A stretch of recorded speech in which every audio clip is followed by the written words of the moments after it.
अच्छा, क्लेविकल जो है वो दो जॉइंट्स बनाता है। एक तो स्टर्नोक्लेविकुलर जॉइंट जो स्टर्नम के साथ बनाता है, और दूसरा जो है वो है एक्रोमियन प्रोसेस स्कैपुला के साथ जो जॉइंट बनाता है, एक्रोमियो क्लेविकुलर जॉइंट जिसे कहते हैं। इन दोनों जॉइंट्स में से कॉमन इंजरीज एक्रोमियो क्लेविकुलर जॉइंट की होती है, स्टर्नो क्लेविकुलर जॉइंट की बहुत कम इंजरीज होती है। अच्छा, तो अब पढ़ते हैं एक्रोमियो क्लेविकुलर जॉइंट। इसमें क्या कुछ हो सकता है, इसमें इसकी इंजरीज कैसे हो सकती है, या तो स्प्रेन होगा इधर या डिजनरेशन होगी। इसके अलावा इस जॉइंट में और कुछ नहीं होता। तो स्प्रेन किसे कहते हैं, लिगामेंटस टीयर को कहते हैं। लिगामेंटस इंजरी को स्प्रेन कहते हैं। स्ट्रेन किसे कहते हैं, मस्कुलर इंजरी को कहते हैं। अच्छा, तो एसी जॉइंट जो है एक्रोमियो क्लेविकुलर जॉइंट वो इस जगह पे प्रेजेंट रहेगी। अगर इस पेशेंट को देखें, इस फीमेल को देखें, इसकी जो ये जो जॉइंट है इधर एक्रोमियन और क्लेविकल के दरमियान बन रहा है, इसको एक्रोमियो क्लेविकुलर जॉइंट कहते हैं। तो ये जो है ये वाहिद जॉइंट है जो कि इधर बॉडी और ह्यूमरस के दरमियान है। ठीक है, ह्यूमरस जो है वो कनेक्ट हुई हुई है स्कैपुला के साथ, स्कैपुला कनेक्ट हुआ हुआ है क्लेविकल के साथ, क्लेविकल कनेक्ट हुआ हुआ है बॉडी के साथ। तो ये एक चेन बन रही है जॉइंट्स की। तो इस पे काफ़ी स्ट्रेसेस आते हैं। अपर लिम्ब का जितना भी वजन है वो ट्रंक पे इस जॉइंट के थ्रू ट्रांसमिट होता है। तो इसके चांसेस है कि इस पे इंजरी हो सके जब हाई डिमांड्स इस पे पेश हो, बार बार हाई डिमांड पेश हो, तो उसकी वजह से हो सकती है इंजरीज। ज़्यादातर एथलीट्स में बार बार एक स्पेसिफिक मूवमेंट करें, स्पेसिफिक एक्टिविटी करें एथलीट्स, तो एक हर स्पेसिफिक स्पोर्ट्स में अलग अलग एक्टिविटीज़ होती है, वो एक्टिविटीज़ वो बार बार रिपीट करते हैं। तो ऐसी एक्टिविटीज़ जो बार बार इस पे हाई डिमांड्स डालें तो उसकी वजह से इंजरीज हो सकती है।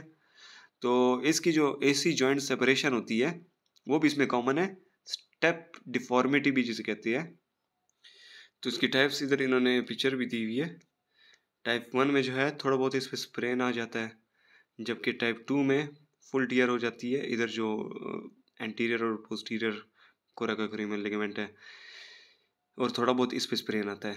टाइप 3 में जो है ये सारा इंजरी हो जाती है और ये थोड़ा सा नीचे की तरफ चला जाता है और ये ऊपर की तरफ डिसलोकेट हो जाता है। टाइप 4 में पोस्टीरियर डिसलोकेशन हो जाती है। टाइप 5 में देखें तो ये नीचे की तरफ डिसलोकेशन बहुत ज़्यादा हो जाती है और इसमें बाइसेप का टेंडन भी इन्वॉल्व हो जाती है, बाइसेप के टेंडन के अंदर चली जाती है ये क्लेविकल, तो या इसके नीचे चला जाता है। तो ये इसकी टाइप्स है, 6 types of AC joint separation.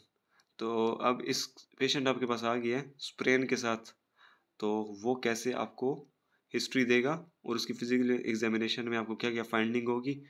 तो सबसे पहले देखते हैं हिस्ट्री। तो हिस्ट्री में ऑनसेट, पेन की ऑनसेट कब होगी, जैसे इसका स्प्रेन हुआ ऑनसेट उसी टाइम स्टार्ट हो जाएगी। ठीक है, तो ऑनसेट जो है कब होती है, एक्सीडेंट, ट्रॉमा या रेपिटेटिव इंजरी के बाद ज़्यादातर होती है। अच्छा, तो अगर 4 पेशेंट्स आपके पास आ गए हैं एक्रोमियो क्लेविकुलर स्प्रेन के, उसमें से 3 पेशेंट्स जो हो गए उन वो खामखा हाथ के बल गिरे होगी, फॉल ऑन शोल्डर। शोल्डर जो है उनका डायरेक्ट नीचे लगा होगा या साइड पे कहीं पे लगा होगा, हाथ के बल नहीं, शोल्डर के बल गिरे होंगे। ठीक है, फॉल ऑन द शोल्डर, जिसकी वजह से शोल्डर नीचे की तरफ, ये एक्रोमियल प्रोसेस जो बाहर की तरफ निकला होता है शोल्डर का, वो नीचे की तरफ उस पर फोर्स आएगी और ये क्लेविकल ऊपर की तरफ चला जाएगा। तो 3 आउट ऑफ 4 या क्वार्टर, 3 क्वार्टर्स पेशेंट जो है वो फॉल ऑन शोल्डर के हिस्ट्री के साथ आते हैं। ठीक है, इसके अलावा फुटबॉल में ज़्यादातर ये हो सकता है, या हॉर्स राइडिंग कर रहे, हॉर्स से आप हॉर्स चला रहे हो उससे एकदम से गिर गए तो उसकी वजह से हो सकता है।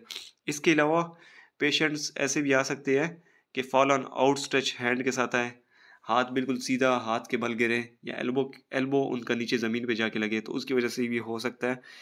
इसके अलावा जो एथलीट्स होते हैं और हेड एक्टिविटीज़ जो करते हैं उनमें इसके स्प्रेन होता जाता है। और एक और, गाड़ी में जब ड्राइविंग कर रहे होते हैं, कार ड्राइविंग, उसमें जब सीट बेल्ट पहनते हैं, अगर एकदम से आपकी एक्सीडेंट हो जाए, विप्लैश इंजरी हो, उसमें भी चांसेस है कि स्टर्नोक्लेविकुलर या क्रोमियोक्लेविकुलर जॉइंट इन्वॉल्व हो जाए। अच्छा, इसका साइट ऑफ पेन क्या होगा, मैंने बताया था स्टार्ट में जब लेक्चर दे रहा था शोल्डर का, तो मैंने कहा था शोल्डर की जितनी भी प्रॉब्लम्स है, जितने भी लीजन्स है, इससे पहले जितने भी लीजन्स पड़ी है, उनका ज़्यादातर पेन होता था लेटरल ब्रेकियल रीजन में, लेटरल आर्म पे। लेकिन इसका पेन जो है, जिस जगह पे इंजरी हुई है उसी जगह पे ये पेन भी दिखाएगा कि इस जगह पे पेन हो रहा है, स्पेसिफिकली इस जगह पे शोल्डर जॉइंट के बिल्कुल एग्जैक्ट पॉइंट पे पेन होगा और इमीडिएट पेन होगा। और साथ ही साथ डिफॉर्मिटी भी शो होगी, अगर जैसे स्प्रेन हो गया तो डिफॉर्मिटी शो होगी, ऊपर चला गया डिसलोकेशन हो गया तो डिफॉर्मिटी एकदम से शो होगी। तो हिस्ट्री फॉल के साथ आएगा या एथलीट होगा, साथ ही साथ साइट ऑफ पेन पता चल जाएगा और साथ ही साथ डिफॉर्मिटी भी हो सकता है हो।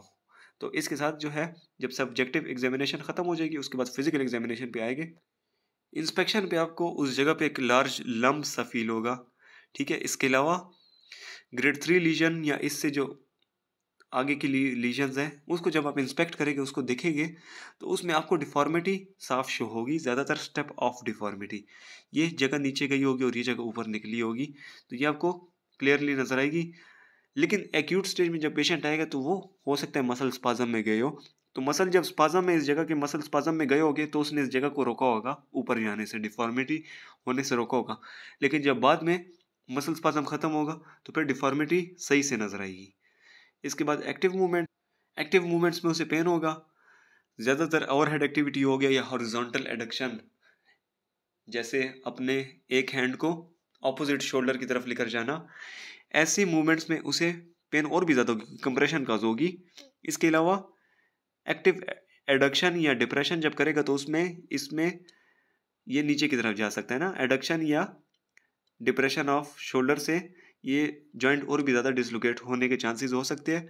ऑलरेडी वो इंस्टेबल है तो और भी ज़्यादा पेन कॉज कर सकता है। इसके बाद पैसिव मोशन अगर करेंगे, पैसिव मूवमेंट्स में भी उसे पेन होगा, specially extremes of motion, flexion extreme range, abduction extreme range, इस तरह की मोशंस। और जो मैंने बात की ऑपोजिट शोल्डर की तरफ जब हाथ लेकर जाएगा उसमें और भी ज़्यादा सिम्टम्स एक्सेसरबेट कर जाएंगे।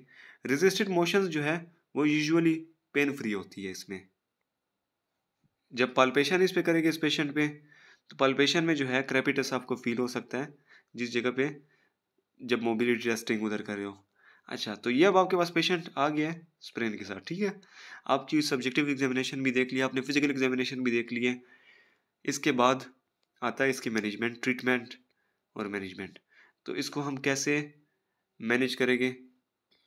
मैनेजमेंट में जो है, पहले तो देखिए कि टाइप ऑफ इंजरी कौन सी हुई है। 6 टाइप्स ऑफ इंजरी है जो कि हो सकती है, ठीक है। वो जो थी इसकी क्लासिफिकेशन की हुई थी। अगर ग्रेड 1 इंजरी है, ग्रेड 1 में तो ग्रेड 1 में जो है हम टेपिंग करते हैं ताकि उस जगह को, या स्लिंग या टेपिंग करते हैं। इसके अलावा जब भी एक्यूट में पेशेंट आ रहा है तो उसको आइसिंग करेंगे, सही है। स्लिंग उसे पहनाएंगे ताकि वेट ऑफ आर्म जो है वो सपोर्ट करे। इसके अलावा ग्रेड 3 जैसे इंजरी होगी तो उसमें जो है पूरी डिफॉर्मिटी हो जाती है, उसमें स्प्रेन हो जाता है और बाद में वक्त के साथ साथ उस शोल्डर जॉइंट उस रीजन में डिजनरेशन हो सकती है। इसके अलावा इधर जो है डेल्टॉइड और ट्रेपीजियस मसल पे ज़्यादा फोकस नहीं करेंगे, उस पे काम नहीं करेंगे, क्योंकि डेल्टॉइड मसल जो है इस जगह पे लगा हुआ है, वो जो है इस जॉइंट को और भी ज़्यादा स्ट्रेस डालेगा, ट्रेपीजियस मसल भी इस जॉइंट पे और भी ज़्यादा स्ट्रेस डालेगा, तो इन पे ज़्यादा फोकस नहीं करेंगे। अच्छा, और टाइप्स की बेसिस पे ट्रीटमेंट होगी तो ग्रेड 1 और 2 जो होगा, ग्रेड 1 और 2 किधर गया, ग्रेड 1 और 2 इसमें जो है नॉन ऑपरेटिवली भी ठीक हो सकता है, क्योंकि जॉइंट अभी एक नज़दीक है तो ये हीलिंग के इसके चांसेस है। ग्रेड 1 के तो बहुत ज़्यादा चांसेस हैं, तो ग्रेड 1 और 2 जो है नॉन ऑपरेटिवली इसको ट्रीट किया जा सकता है। फ्रिक्शन मसाज ग्रेड 1 में काफ़ी फ़ायदेमंद साबित हो सकता है, 10 to 15 सेशंस में वो नॉर्मली क्योर हो जाता है पेशेंट।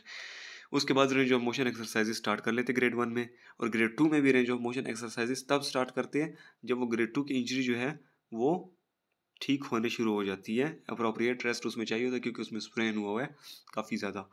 तो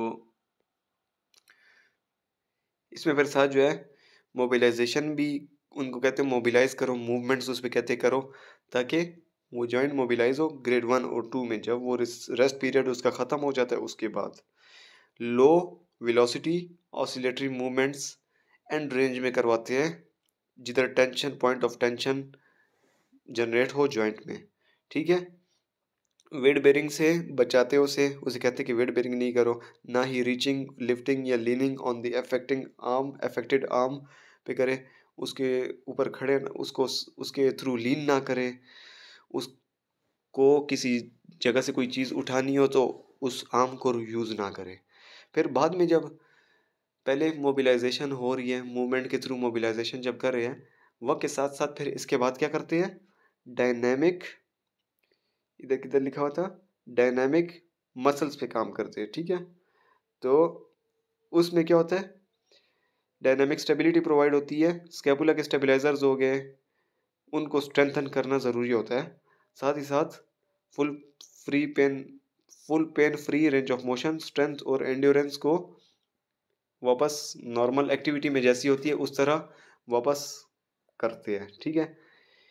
ग्रेड 3 का स्प्रेन वो कंट्रोवर्शियल है, क्योंकि इसकी ट्रीटमेंट सर्जिकल भी करे तो तब भी कामयाब है, और नॉन सर्जिकल भी ट्रीटमेंट करे ग्रेड 3 की इसकी तो तब भी ये कामयाब हो सकती है। तो इसलिए दोनों तरीक़ों से जब पेशेंट्स को ट्रीट करते हैं तो गुड रिजल्ट्स आते हैं। तो इसलिए ये कहते हैं कंट्रोवर्शियल टॉपिक है। तो ग्रेड 3 को अगर हम लोग नॉन ऑपरेटिवली ट्रीट करें तो उसका स्प्रेन जो है 4 to 6 वीक्स में ठीक हो सकता है। 4 to 6 वीक्स ऑन मोबिलाइज रखेंगे, उसके बाद पैसिव मोबिलिटी एक्सरसाइजेस करेंगे, फिर रेजिस्टिव एक्सरसाइजेस प्रोग्रेशन करेंगे, और 90 डिग्री हॉरिजॉन्टल एलिवेशन आर्म की एलिवेशन 90 डिग्री से ज़्यादा नहीं करनी, और साथ ही साथ horizontal active depression of the shoulder को नीचे की तरफ डिप्रेस करने की कोशिश नहीं करनी, और हॉरिजॉन्टल एडक्शन से भी बचाना है ज़्यादा, क्योंकि इस पे स्ट्रेस पड़ता है जॉइंट पे। तो इन पोजीशन से बचना है, और 4 to 6 weeks of immobilisation grade 3 में ज़रूरी है। ग्रेड 4, 5, 6 को सर्जरी के थ्रू ट्रीट करते हैं। साथ ही एक और टॉपिक भी छोटा सा, एसी जॉइंट डिजेनरेशन। मैंने बताया जब ये ऊपर ये जो ग्रेड 3 है उससे ज़्यादा का स्प्रेन होता है तो उसमें भी एसी जॉइंट डिजेनरेशन हो जाती है। तो मतलब ट्रॉमा की वजह से एसी जॉइंट डिजेनरेट हो सकता है, और साथ ही साथ एज रिलेटेड 40 ईयर्स के बाद जो है काफ़ी लोगों में, हेल्दी एडल्ट में डिजेनरेशन इसकी स्टार्ट होनी शुरू हो जाती है। तो इसकी दो रीजन हो सकती है, एक तो एज रिलेटेड या दूसरा ट्रॉमा, ठीक है। तो इन दो की वजह से डिजेनरेशन हो सकती है। डिजेनरेशन में क्या हो सकता है, सब एक्रोमियल इम्पिंजमेंट भी हो सकती है। क्यों? क्योंकि एसी जॉइंट अब डिजेनरेट हो रहा होता है, जैसे नी जॉइंट में ऑस्टियोफाइट्स बनते हैं इस जॉइंट में भी ऑस्टियोफाइट्स बन सकते हैं, जो कि इधर जो सब एक्रोमियल जो जगह थी, स्पेस थी, उसको कम कर सकते हैं। सुपरास्पाइनस जिधर से निकलता है, इधर से सुपरास्पाइनस निकलता है ना, इस जगह को कम कर सकता है, इम्पिंजमेंट कॉज कर सकता है। तो इसका फिजिकल एग्जामिनेशन जब करेंगे तो इसमें क्या होगा, पेन होगा। पेन कैसा होगा, डल और एकिंग होगा। डिजेनरेशन हुई है ना तो उसका पेन डल होगा। और कब ज़्यादा होगा, जब डिजेनरेटिव जॉइंट होता है तो उसमें मूवमेंट से पेन ज़्यादा होता है। जैसे लेट्स सपोज ऑस्टियोआर्थराइटिस हो गया, उसमें मूवमेंट के बाद पेन ज़्यादा होता है।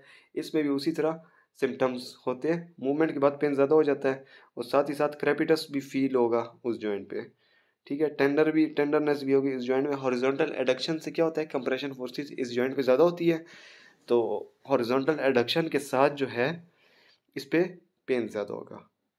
साथ ही साथ हो सकता है इम्पिंजमेंट भी हो, तो इम्पिंजमेंट के जो टेस्ट है या साइंस है वो पॉजिटिव शो होंगे। इसकी मैनेजमेंट कैसे होगी, डिजेनरेशन जॉइंट की, डिजेनरेटिव जॉइंट के लिए आइसिंग होगी, रेस्ट होगा, नॉन स्टेरॉयडल इन्फ्लेमेशन, आइसिंग इन्होंने लिखा, अच्छा रेस्ट, एनसिड्स दे सकते हैं, इमोबिलाइजेशन रखेंगे एक्यूट फेज में। जैसे ही उसको डिजेनरेशन के सिम्टम्स स्टार्ट हो गए, उससे एकदम से इन्फ्लेमेशन होगी, कोई ज़्यादा एक्टिविटी की है डिजेनरेटिव जॉइंट में तो उससे पेन ज़्यादा हो गया, तो एक्यूट लीजन में क्या होगा, उसे एनसिड्स, रेस्ट और थोड़ी बहुत इमोबिलाइजेशन देंगे ताकि उस जॉइंट की थोड़ी बहुत हीलिंग हो। उसके बाद क्या होगा, जो मूवमेंट उस जॉइंट को स्ट्रेस करके उस मूवमेंट से एब्सटेन करेंगे, जैसे कि थ्रोइंग हो गया, पुशअप्स हो गया, हॉरिजॉन्टल एडक्शन हो गया, उससे भी हो रहा है तो उससे भी रिस्ट्रेन करेंगे। इसके अलावा जॉइंट मोबिलाइजेशन इसका अच्छा, इसमें ट्रीटमेंट इसका वो क्या कहते हैं, फ्रूटफुल रिजल्ट आता है। इसके अलावा कोर्टिकोस्टेरॉइड्स दे सकते हैं जिससे पेन में कमी हो सकती है, और सर्जरी भी हो सकती है इसकी। तो इसकी ट्रीटमेंट क्या होगी, रेस्ट, एनसिड्स, मेडिकेशंस, इमोबिलाइजेशन, बाद में फिर क्या होगा, joint mobilisation, corticosteroids and surgery भी में भी हो सकती है। तो इसके साथ ये ख़त्म हो जाएगा।